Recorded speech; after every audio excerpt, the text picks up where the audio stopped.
So what psalm comes to mind that brings hope when God feels silent? The psalm that immediately comes to mind when you ask it that way is Psalm 73, which you may be familiar with. It's actually a psalm of Asaph, and Asaph is we don't know a lot about him, but you think of him as like a Levite, as a teacher in Israel.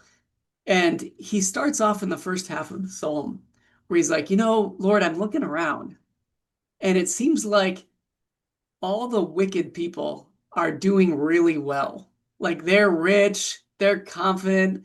Let me just read a couple of verses from this. He says things like, they're not in trouble as others are. They're not stricken like the rest of mankind. Therefore, pride is their necklace. Violence covers them as a garment.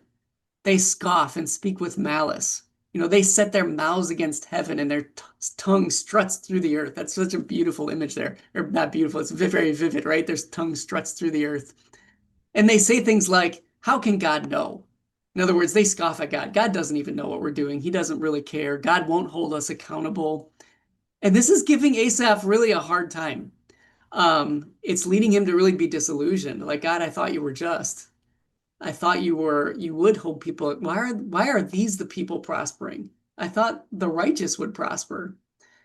And he says things like verse 13, he says, all in vain I have kept my heart clean, and washed my hands in innocence. All day long I've been stricken and rebuked every morning. In other words, yeah, I've been working really hard, trying to follow the law, do the right thing, and I'm suffering.